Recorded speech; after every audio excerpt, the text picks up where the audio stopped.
যেটা মনে হয় সেই রহস্যটা হচ্ছে সেই ভালোবাসার কাছে সত্যি আমি অনেক কৃতজ্ঞ। এই ভালোবাসার দাম শুধু ভালোবাসা দিয়েই দেয়া যায়। এবার সকলের সামনে অপু বিশ্বাসের প্রতি ভালোবাসা প্রকাশ করলেন মেগাস্টার শাকিব খান। সম্প্রতি একটি অ্যাওয়ার্ড অনুষ্ঠানে যাওয়ার পর তাকে কিছু বলতে বলা হলে তিনি বলেন, অপু বিশ্বাস ছাড়া আজকের এই জায়গায় আমি কোনোভাবেই আসতে পারতাম না। আমার চলচ্চিত্র ক্যারিয়ারের শুরু থেকে অপু বিশ্বাস আমার পাশে ছিল।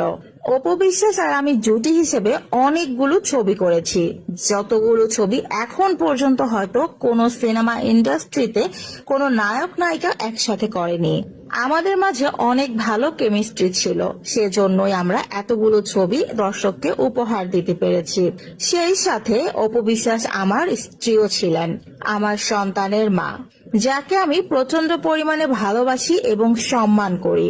অপু বিশ্বাস আমাকে যথেষ্ট পরিমাণে ভালোবাসে। সেই ভালোবাসার মূল্যায়ন হয়তো আমি কখনো করতে পেরেছি, আবার হয়তো কখনো করতে পারিনি। শাকিব খান আরো বলেন, অপু বিশ্বাসের প্রতি ভালোবাসার মূল্যায়নটা আমার ভালোবাসা দিয়েই করা সম্ভব। পৃথিবীতে আর যাই কিছুই এনে দেওয়া হোক না কেন, অপু বিশ্বাস আমাকে যে পরিমাণ ভালোবাসে, সম্মান করে, শ্রদ্ধা করে, সেই পরিমাণ ভালোবাসা হয়তো আমি আর অন্য কোথাও কারো কাছেই পাবো না, এমনকি আমি পাইও নি। তিনি আরো বলেন, অপু বিশ্বাস একজন গুণী শিল্পী, এতগুলো বছর ধরে খুবই ভালো ভালো সিনেমা দর্শকদের উপহার দিয়েছে। সেই সাথে 8 বছর আমরা একসাথে সংসার করেছি, সংসারটাও তিনি খুব ভালোভাবে সামলেছে। আর এতগুলো বছর তো একা হাতে সংসার, সিনেমা, ক্যারিয়ার সবকিছু সে সামলে যাচ্ছে। আপনারা দেখতেই পাচ্ছেন জয় দিন দিন কতটা ডেভেলপ করছে। সবকিছুই সম্ভব হয়েছে শুধুমাত্র আব্রাহাম খান জয়ের মা অপু বিশ্বাসের জন্য। শাকিব খান আরো বলেন, আমি হয়তো কিছুটা সময় মাঝখানে বুঝতে ভুল করেছিলাম। অপু বিশ্বাসী আমার জন্য সঠিক মানুষ ছিল, তবে এখন আমি সঠিকটা বুঝতে পারছি। আসলে আমার শুভাকাঙ্ক্ষী মঙ্গল আমি একমাত্র অপু বিশ্বাস।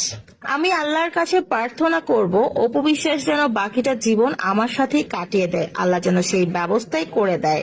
আর আমার পরবর্তী প্রজন্মও যেন সেটা দেখে খুবই গর্ববোধ করে যে আমাদের বাবা বা আমাদের নানা বা দাদা কত সুন্দর করে জীবনটা কাটিয়েছে। তো ভিউয়ার্স, আপনাদের কি মনে হয় শাকিব খান কি এবার সত্যিকার অর্থে অপু বিশ্বাসের সঙ্গে ঘর বাঁধতে যাচ্ছে, নাকি এর পেছনে রয়েছে অন্য কোনো কারণ?